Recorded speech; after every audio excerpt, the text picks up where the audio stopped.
Show today we have Dr. Sam Adeyemi, and here is why he is awesome. He's the CEO of Sam Adeyemi GLC, a global leadership consultancy, helping high-impact leaders who will shape their corporations and nations. He's an opinion columnist, an executive council member for CEO World Magazine, and author of various books on leadership, including his latest, which is Shifts: 6 Steps to Transform Your Mindset and Elevate Your Leadership. Anybody listening to the show knows mindset is a big part of this show. He's also a teacher and senior pastor through his ministry and church, and I will try to keep my swearing to a minimum because of it. Hello, Sam. How are you today? Hello, Russell. Thank you for having me. Today, we're talking about myths, busting myths when it comes to innovation. And there's so many ways I want to look at this. But before we do, Sam, I'm going to shut up because I've got the question I have to ask you because I ask all of my guests.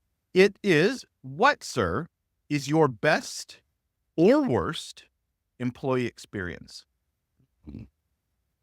Okay, I'll say my best is the fact that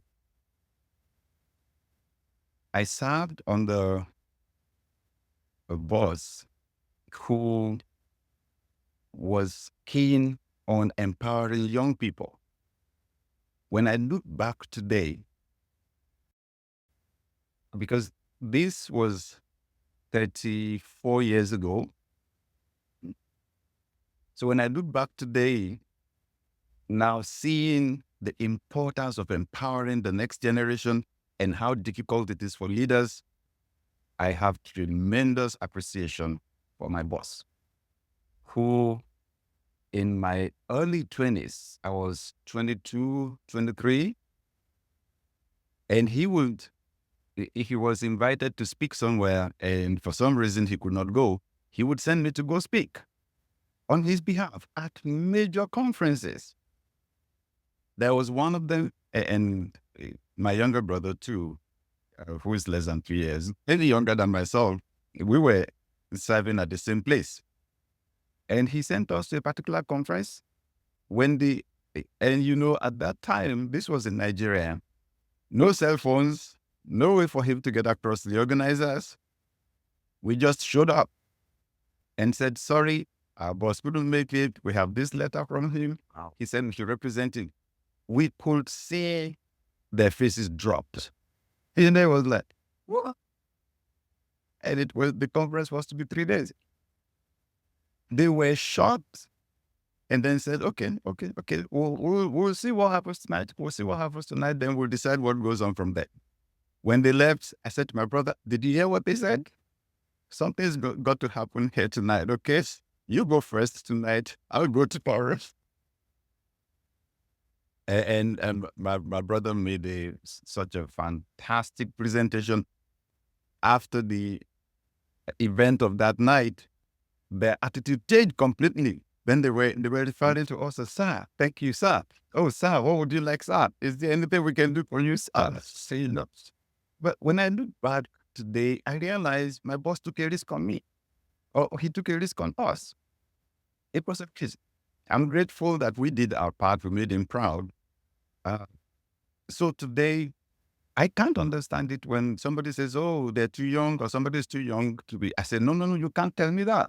If 30-something years ago, someone could take a risk on me, I would like to take a risk on young people now. I love that. And I would also say I agree it's a risk, but it must be a calculated risk because he knows you, your leader knew you well enough to trust that you even if it was a failure, it wouldn't be horrible. You wouldn't misrepresent the organization. Yeah. So it was absolutely a risk, right. But as a leader, knowing your people, knowing them, at least there was confidence in that. Absolutely. I agree. As he had given us, actually, he had taken the small risks before that, right? Giving us smaller opportunities, right? And we have been learning and honing our skills and so on. So I agree with you. It was a calculated risk. If something failed, I agree it wasn't going to be a complete disaster. And what an amazing learning opportunity as well for a young person to look at rejection in the face. Like literally the look on their face because they're so disappointed to have you and not the person they expected. They can't do anything about it. But as a young person, seeing that on someone's face, that's something you're going to have to get used to in the work world, in the corporate world, in any world. So to have that opportunity, but in a semi-safe space to do it in, that's amazing. I absolutely love that story, Sam. Thank you. Thank you, Russell. So we're busting myths today, Sam. We are going to talk about leading innovation, specifically the myths that are attached to trying to lead innovation. But before we get anywhere, I am a big fan of definitions. I hate talking about things until we are singing from the same song sheet. So before we get into what leading innovation and the myths of it, could you define what you see as innovation and leading innovation? So innovation is simply the creative process of bringing ideas together to create new products, new services, new processes, new systems to solve specific problems, right? Now, leading innovation is then the process of influencing one or more people to do that. So it's possible for you to innovate as an individual, but then when you have to lead a team of people to do it, that introduces complexities. And that's going to task your leadership ability, your ability to build a team, your ability to inspire them, to motivate them, your ability to move them in the same direction. And perhaps the most important dimension of it is the dynamics within the team. Because as a leader, you're going to have to pay attention to the dynamics and to influence it positively. Because the same way you have synergy in a team, synergy is a powerful thing that two people, when they work together, what they'll produce would be far more than the sum of what they'll produce if they worked independently. As you add each person to the team, the capacity actually multiplies exponentially.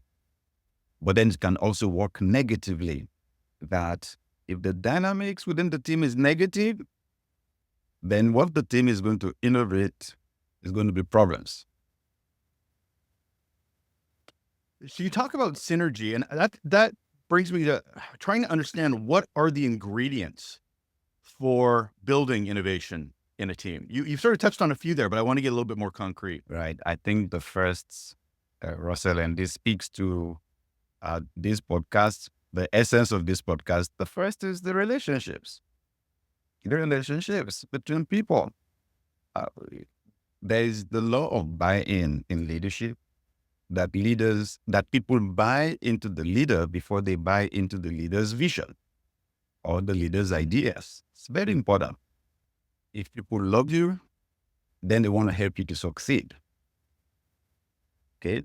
If they feel good about you, they want to help you to succeed. Now, everyone has their own genius. They have the capacity for creativity, innovation. They're going to put all of that at your disposal just to help you succeed. But if they've not bought into you, if they've not bought into one another in the team, then you're going to have a lot of conflict. You will have people shooting down other people's ideas, not because those ideas are not good, but simply because they don't feel good about those people. So the relationships, the quality of the relationships, I'll say, that's number one. And then you can move on there to talk about each person's uniqueness, the talents, the gifts, the skills that they bring in, and the need for you to allow each person to be free to express themselves, that you don't move the team towards conformity, you celebrate differences, right, within the group. Okay. And then the communication is also important within the team. Like sometimes when I hold strategy meetings, or let's say what we just want to do is create ideas. I lay down ground rules. There are no bad ideas in this meeting. Okay, no bad ideas. So rather than criticize somebody's idea, tell us yours. because sometimes it's the bad idea that actually knocks off the fantastic idea in your head. Okay. So don't shoot down anybody's idea. So the quality of the communication within the team is also very, very important. Those are basic ingredients. The level of competence of the people there, the quality of the people in the room also matters, right? You've got to bring people who are very good on the job, very good on their own part of the job, right? So in each, I say this, the fact that you're the leader does not mean that you've got to be the person with the best ideas or that you've got to know everything. No, no. A leader is just a broker of gifts. They're just a broker, right? The real talents are the people on the team, and you just want to make sure you bring the best out of each person and that you collectively bring the best out of the team. Does the role of a leader in that innovation, in fostering and nurturing that innovation in a team, depend on where they sit in the organization? Because as you and I both know, leaders are in every part of the organization. Frontline to the executive has nothing to do with titles. But when it comes to fostering and nurturing innovation, we're talking, it seems from what you're saying, is the individual in charge of a team. But I'm also going, what about the leader that's in charge of the entire organization? What's their role in innovation? Well, first, I would say strategic vision. Strategic vision. So they've got to have the big picture. They've got to see the different parts and to see how the different parts integrate together to achieve the big objective. Because we say that we should not do innovation for the sake of innovation, right? It's not that you just want to change something and just change something. No, everything has got to be heading in a particular direction. So if somebody is sitting at the top of the organization, that's their own role. It's the ultimate vision, and it's got to be strategic. In other words, they've got to have an intimate knowledge of that vision and an intimate knowledge of the organization and the people in it. They've got to know its strengths. They've got to know its weaknesses. They've got to have foresight, recognize the opportunities. They've got to sense the dangers, the threats, before they show up, so that with the least amount of investment, the organization can scale rapidly and achieve exponential results. That's the major thing we want from the person at the top. Secondly, they've got to model the values of the organization. But everything they do has got to be heading in the direction of the vision. At the same time, when it comes to the quality of the organization, they've got to be the model. If we said integrity is important to the achievement of the strategic vision, then the number one person has got to model the integrity, right? If you say excellence is it, if you say it's excellent customer service, they've got to be the model. And then, of course, they've got to then inspire the people who are in the organization and empower them. And this, what we said is important, of course, that innovative ideas can come from anywhere in the organization, from any level. And people need to know that, and they need to be confident enough to express themselves. And that's where that psychological safety comes in as a cultural norm, not just silos of it as well. If you really want to get innovation to be a part of the organization. I love that you said that they have to represent the values, because I love when curiosity is a value. And I'm like, I have never heard that executive ask a single question ever. And they just create out there, right? So you have to embody it, or people don't know how to operationalize and what that values actually look like in their face in everyday work. It's just a poster on a wall. Absolutely. So you touched on this. Before I want to get into the myths, I'm kind of curious where organizations get it wrong about innovation. Yeah. You mentioned that innovation for innovation's sake. I would throw out people use it as a buzzword almost too much. Right. Like it's not defined. They just, it's innovative. I'm like, no, you just changed your email signature. That's not innovation. That is just a thing you did. So what are organizations getting it wrong? Because we certainly talk about innovation enough. Yeah. Well, I'll say first, you've got to understand the DNA of your organization. So we describe organizations in two ways when it comes to innovation: analyzer with innovation and analyzer without innovation. The analyzer with innovation is the organization that is original, right? They create ideas, they test ideas that others in the industry have not even created, right? The analyzer without, and they succeed with that.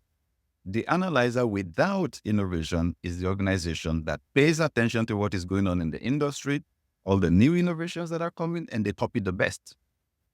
And they are very good at copying. Okay. That an organization can succeed with that. That can be a strategy, right? Some organizations have succeeded with that. You just pay attention to the new innovations coming up in the industry. So you've got to look at your organization, look at your track record, and see what works best for you. I think that's the starting point. And decide on your innovation strategy. And then I think then the other dimension is to not be strategic about your innovation. In other words, some organizations don't pay attention to their own unique vision. What they're doing is actually that scanning. Yes, we say that's not bad, but then you're just copying, right? Oh, this is what's successful now. This is what people are buying into now. Oh, this is what's making the wave now. We copy that, right? And then you watch out, somebody's succeeding, another organization is succeeding with something, then you copy that. Now, somewhere along the line, you're going to get stranded, right? Some of those strategies are not going to work for you because you're not going to understand why this other organization is working with this innovation, why the innovation, they're being successful with it. Because it's like you just look at a house from the outside and you think you understand how the whole thing works. You can't even see the foundation. You don't have any idea about the design or whatever, and you want to copy it. So I think some organizations fail with innovation simply because they're not strategic about their innovation. They're not aligning with their own unique vision. They're just copying for the sake of copying. And then, of course, we come back to the dynamics within the organization that some are not paying attention to the dynamics, to the values, more importantly, the culture. Sometimes there is a subculture that is developing maybe in a department, and they're not paying attention to that subculture until it creates crisis. It's important for those leaders to also be honest with themselves, because a lot of them will see the DNA of an organization and it's not the story they have in their head of what the organization is. So there's this gap between what they think the culture is versus what the culture actually is. So there absolutely has to be that honesty in order, if you want to change, or unless, like you said, understanding the foundation from which you're building from. But that comes with some really good self-awareness, situational awareness, organizational awareness. I agree with you, Russell. Some organizations bring in a consultant. The consultant conducts a culture audit and they disagree. The data is staring them in the face and they still just they don't want to accept the reality. But we have an innovative culture, Sam. Consultant, no, you don't. You have so many restrictions and roadblocks and no psychological safety. No. It's one of our values, Sam. It must be an innovative culture. Right. So let's get into these myths. Let's get into the myths of leading innovation, because people have this concept, as we've sort of gotten, of what it is and what it isn't. So you've got, I believe it's 4 myths that you're working to bust, sir. So what are the ones that you would really like to highlight? Well, I like to start with the fact that, there's this myth that innovation simply means what you're doing is the newest thing ever. There's never been anything like it before. I'm sorry. It's a build-up on what others have been doing before. There's hardly anything that is entirely new that we've never seen in this world before. It's a build-up, right? Most of the time, it's incremental. Sometimes, oh yes, it's out of this world. It's a big jump from where we are, but most of the time it's actually a build up on what we've been doing before. It's like you look at the pharmaceutical industry. Oh, they came up with, oh, they say, oh, they found the cure for cancer. But you've got to realize this breakthrough idea is a build up, must be a build up on decades of work. So that's the first thing, that you don't ignore the thoughts, the ideas, the processes, the systems, the products, the services that have been there before, and just tell yourself, and just want to leap, take that big leap like that. It hardly works like that. It's usually a build up what has been there before. I've always believed that you need to respect legacy. And even with innovation, that is change. It might be a change of processes. It might be a change of product, but there's been a journey to get to that point. Absolutely. And any leader that suddenly goes, and we're veering in 180 directions, isn't respecting the work done, to your point. But also, when it's bad, there are workers that have done loopholes and sort of workarounds that has worked for them, that they kind of need the respect and, oh, I'm trying to think of the right word, sort of that acknowledgement that we know it was crappy. This innovation will fix things, but wow, you made it work even though it was crappy. Right. Yeah. Yeah. Exactly. Yeah. Is there another myth that I was hearing you speak on was about that innovation happens organically. People think it just, like you've mentioned this from your explanation right now, is that there is foundation to get to it. But there's a lot of leaders that just like, oh, it just happens on its own.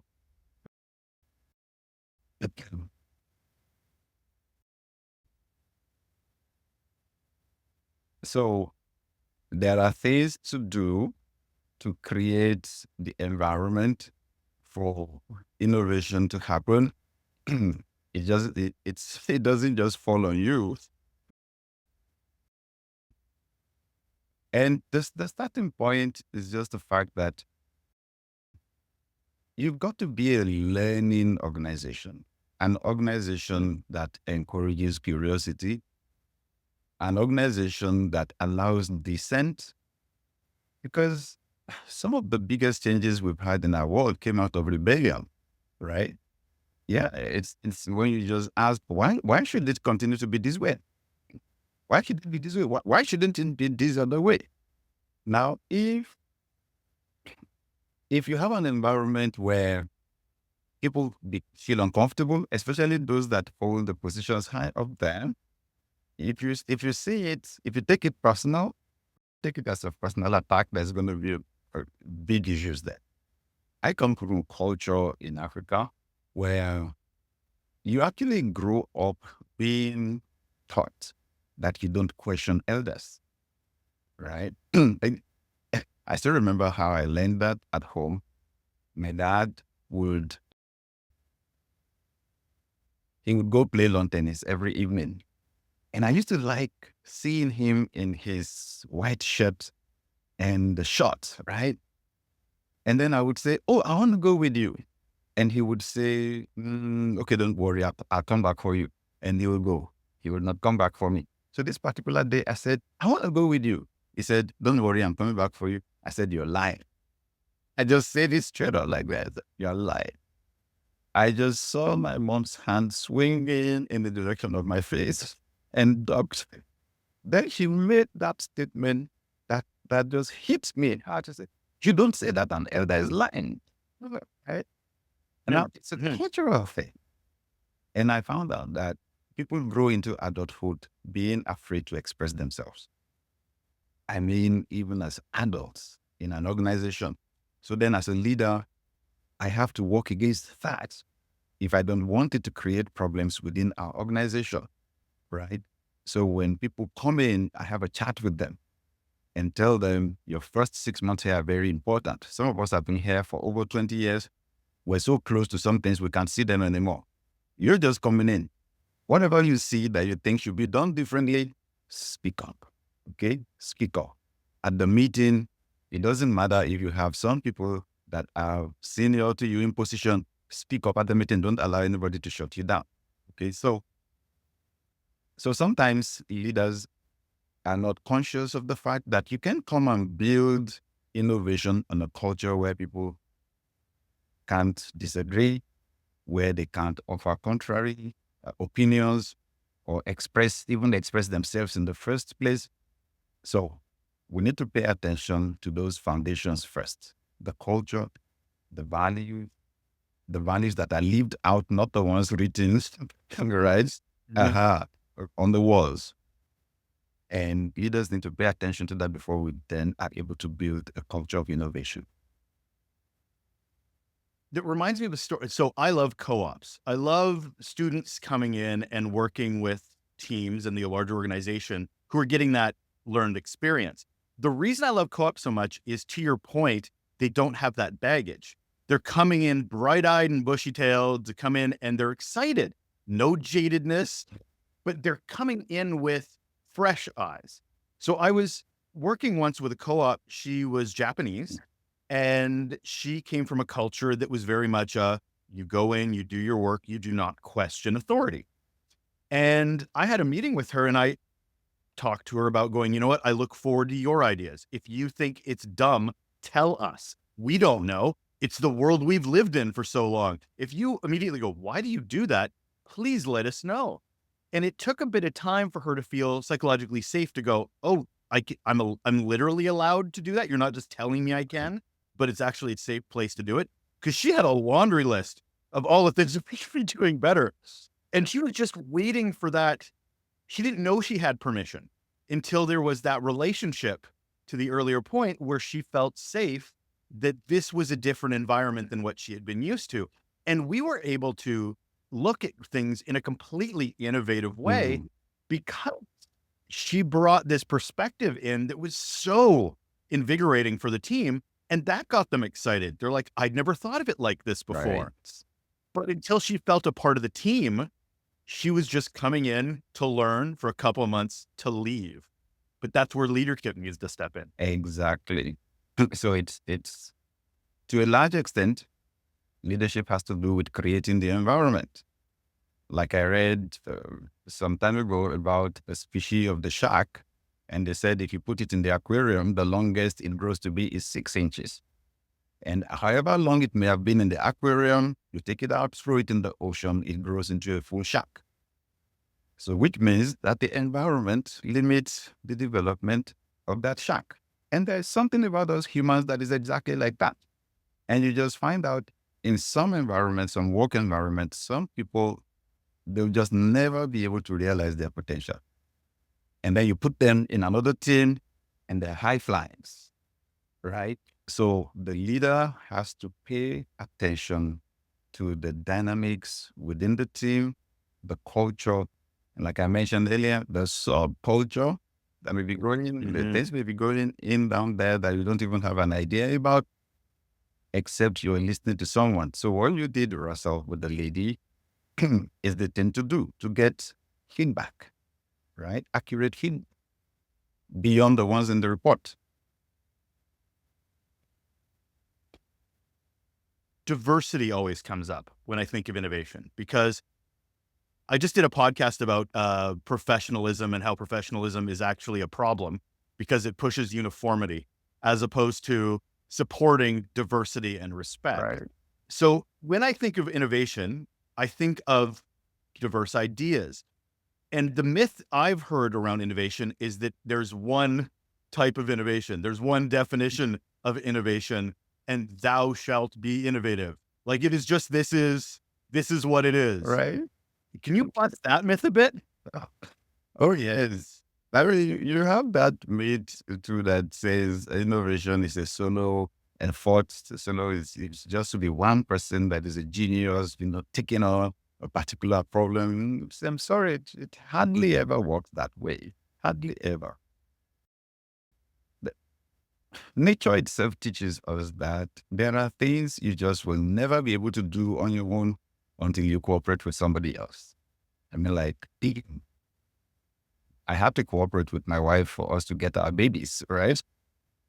Sodium stays on its own, chlorine stays on its own. The two of them come together, they form something neither of them could ever become on its own, salt. So it's also the way innovation works, that you actually have got to bring together ideas that are so disparate, so far-fetched, right? And it's amazing the way it works, because they may seem not to be connected, and you find out at the end of the day, actually, that they're connected, right? This still brings us back to leadership, that leaders need to operate without prejudice. This is important. And the older we get, the more difficult it is, to work without prejudice or bias. Because even success creates a bias, right? It's like, oh, I've tested this. This is what's worked for me before. I've been in this scenario before. And sometimes you just need to drop that your old scenario, because the environment has changed. The tools available have changed. Technology has changed and all that. So a leader's got to be able to allow that diversity. Diversity is actually the strength of a team. I know you have a lot more peace if everybody thinks in the same direction, right? I've had this particular scenario where my wife and I are on the same team, on the same board, and she's so different, right? And at that time, she was the only female on the team. And we would be having a discussion, and everything would be going so smoothly and so on until she would ask a question. And it's like everything would just crumble like a pack of cards, until she went to attend the course, and there they learned about the well-being test. And the well-being test measures team personality. So when you find yourself within a team, there's actually a kind of personality that you exhibit. Now, I fall within the group that you call the plant. We generate the ideas. She falls within the group that you call the finisher. They have an eye for details. They see the fine details, they cross the T's and so on, and they easily find what's going to go wrong with an idea. So sometimes when she would want to speak at a meeting, my heart would jump to my mouth, because she just didn't know what was coming next. If there was going to be a problem, she would be the first to spot it. But she saved us from a lot of embarrassment. Even she did not understand that it was a gift, right? That it was a talent, until she attended that program and ran the course. Because if you have a printed page and you give it to my wife, the first word she would notice is the one that is spelled correctly and incorrectly. And that word could be on the last line. Yet that's where she said it was even a source of concern to her. Like, she would think, what people think I'm a bad person? Why is it the word that has a mistake that I pick out first, right? So a leader's got to be open, without prejudice, without bias, and let people bring their good and awkward perspectives to an issue, and then bring everything together to move the team to adopt the best ideas.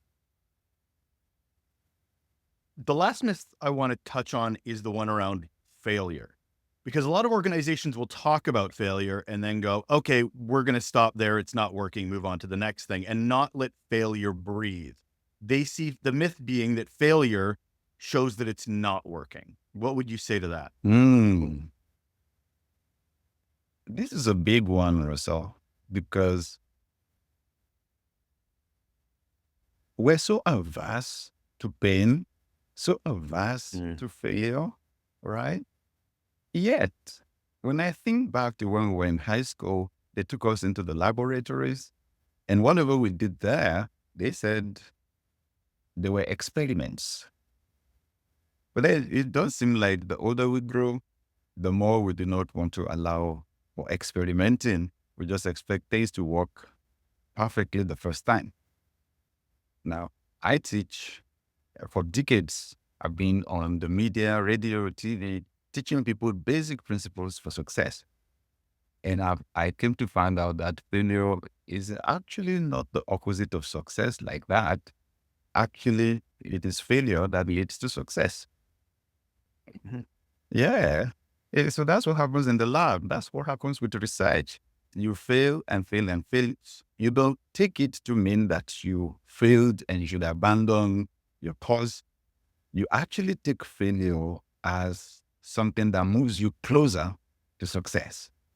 The more you find out what doesn't work, the more you are closer to finding actually what works.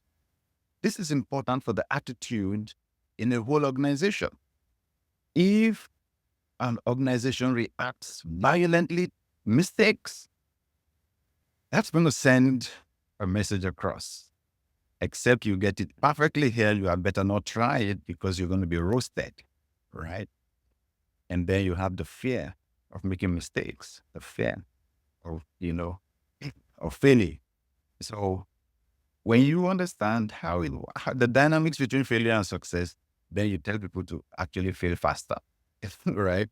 You make room for people to fail. There's a famous story about Tom Watson, one of the founders of IBM, and how an engineer made a mistake that cost them $600,000.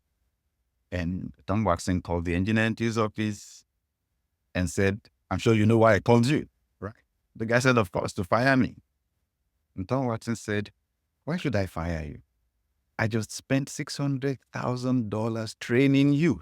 Why should I allow you to go to someplace else and let them get the benefit of that experience? I'm sure you won't make the same mistake again, right? So go back to your work and make sure you don't make that kind of a mistake anymore, right?" That's powerful perspective to failure then. So at an organizational level, at a cultural level, Mhm. it's not like an organization should allow itself to run into losses, and to fail, but that an organization should at least make some room for experimenting, for trying and not getting it. Whoever you are as an executive, you've got to accept you were not born perfect. You were not born a genius. You were not born an expert. How many children actually stand up and walk straight the first time? Think you stand up, hit your bum on the ground, and stand again. Even at that, your parents are clapping because even with the failures, you're actually making progress and you're trying it. So it gives the hope that eventually you will get it right. So I do hope that organizations will not assume that the ones that are being very successful with innovation, actually, it's because they have experts that get it right the first time. That's a myth. It doesn't work like that. They actually make room for people to experiment and fail a bit. I appreciate the fact you were talking about investing in the humans being worth the money, because immediately I can hear you talking about, you need to fail to succeed. You need to fail to succeed. And I'm sure there's some executives listening going, I don't have the budget to fail that often before I have to deliver something. I got, the heat coming the back of my neck that I have to deliver a thing. And the quicker I can deliver it, the more cost effective it will be. What do you say to somebody like that? Mm-hmm. And I'll just say, you'll find out actually that you may hire very smart people because if you're going to achieve that, you will still spend the money. I promise you still spend the money because you'll have a high labor turnover. The likelihood is you're going to have a high labor turnover since you don't have that wide spectrum of allowing people to make mistakes. So exactly. And since you want your work done perfectly the first time, you've got to hire the best. Fantastic. You spend the money, but I promise you, they won't be loyal to you. There's something about you investing in a human that makes them to find a sense of meaning in your work because you've invested in their worth, in their essence as a human. And when they're loyal, I promise you, it's not all the time that a bigger pay package motivates someone. They believe in your mission. They believe in you. If you get that loyalty, you're likely to get better results. What do you say to an emerging leader, someone that's maybe not at the top of the organization or maybe necessarily leading the team, but they're trying to navigate these myths? They're not 100% sure what the culture is. They're not 100% sure of the environment in which they're trying to be innovative, how do they make informed decisions in their first, like they're listening to you talk right now and they're like, okay, I want to avoid these myths. What do I do? Thank you, Russell. You know, I run a leadership academy in Nigeria. We've had over 45,000 people come through the school, and we actually give people a lot of paradigm shifts. I warn people from the beginning, we're going to shift your brain a little bit because we're countercultural in our thinking. What that happens is if they come from another organization, by the time we're done with them, they have a lot of radical ideas. So some get back, but they're not at the top of the organization. And then they say, oh, this is not what they taught us at DLA. That's our school. They start leadership academy. Oh, this is not what we're taught. This is not what. And if they're not careful, they'll find themselves at loggerheads with their bosses. They find themselves in rebellion. So I say, you've got to be really smart. Yes, you get your ideas. How you communicate those ideas to the people at the higher level is very important. One, I said the average human mind needs about 72 hours to be comfortable with a new idea. Give your boss time to think about those ideas, to brood on them. Two, don't force the ideas on them, okay? Leave the idea, let them cook it. You are not fully aware of the political dynamics that they need to navigate to be able to execute some of those ideas that you're giving them, okay? Let them process it. Thirdly, try and put your ideas down in writing, right? Because things tend to shift when you don't capture them actually in writing. And let there be a record that you passed this idea. Discuss face-to-face first, and then back it up with an email. But then I tell them that as a last resort, sometimes you're dealing with an immediate boss who either is insecure and won't pass your ideas across, or would pass your ideas across and own them, and there'll be no mention that the ideas came from you or something.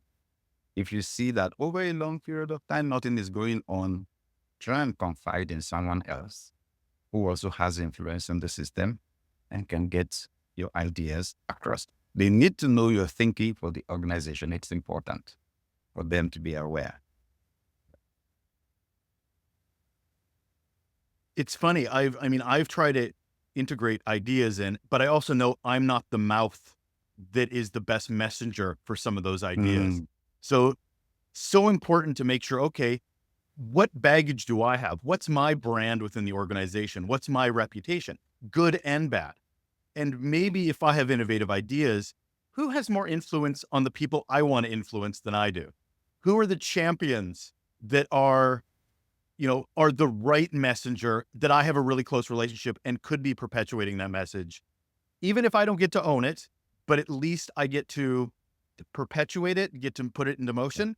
That served me really well, because sometimes you have to be humble enough to know you're not the right messenger. That's so smart. So smart. I think that would serve all of us generally in life. Just to know that, yeah, I may be the originator of the idea, but I may not be the best person to say it. You've had, as you mentioned, through your teachings, you've had a lot of people come through. What has been sort of one of the biggest aha moments for anyone coming in with this, as I said, baggage, with all these myths and these preconceived notions? And after spending some time with you, what was the thing that sort of like, oh, I don't need to think like that at all. That is not the right way that I should be approaching this. What triggered that? Well, I would say it's when I shift people's attention from trying to control what is external to them to what is internal. I use the illustration of a sailboat, and I say it's there on the sea or lake. There's no engine to power it, and you need to move it in a particular direction. So I say, wisdom tells you you have no control over the wind, the direction of the wind, the speed of the wind. So you ask yourself, so what do I have control over? And I say, it's the sail. It's that sail. You focus on that. And that when you turn that sail at a particular angle, The wind that you cannot control actually takes you to where you want to go. So I tell them it's the way life works. Success is first within and then without. That the things you can really control in this life, your thoughts, your emotions, you focus on those. And it's just amazing that the other external factors like the economy and the weather and even the president and other people's opinions, one way or the other, they get you in the direction that you want to go. Oh, I can't think of a better way to end that conversation than empowering yourself to move the needle on innovation. Thank you so much for this, Sam. I really, really appreciate your time. I'm not letting you get away though, because one last question I have to ask. So looking at those relationships, which we started this conversation on, love that. What's one simple action people can do right now to improve their relationships at work? Oh, thank you so much. I would say at the root of it, cultivating empathy, caring, just taking time to pay attention to the other person, to your boss, to your colleague, right? And to see beyond the tasks, see beyond the work, and see them as humans. And ask yourself what's going on in their lives. Care about them. Now, of course, you got to respect your boundaries and find out how much people are willing to allow you to go. But if you just pay attention to someone, pay attention to their countenance, just pay attention to their lives, pay attention to what's going on, you can at least ask a question. They're not looking bright today. Is everything okay? If they're winning, then they'll let you in a little bit more. Because what happens in people's lives outside of work actually affects their lives at work a lot than we realize. So pay attention to people and at least care genuinely. That is Dr. Sam Adeyemi. I was going to get this right, and I messed it up at the end. He's a teacher. He is an author, and he's the CEO of his own consultancy, helping leaders shape their corporations. Definitely check out his book. It's called Shifts: 6 Steps to Transform Your Mindset and Elevate Your Leadership. Thank you so much for being here, Sam. Thank you so much for having me, Russell. It's been a great conversation.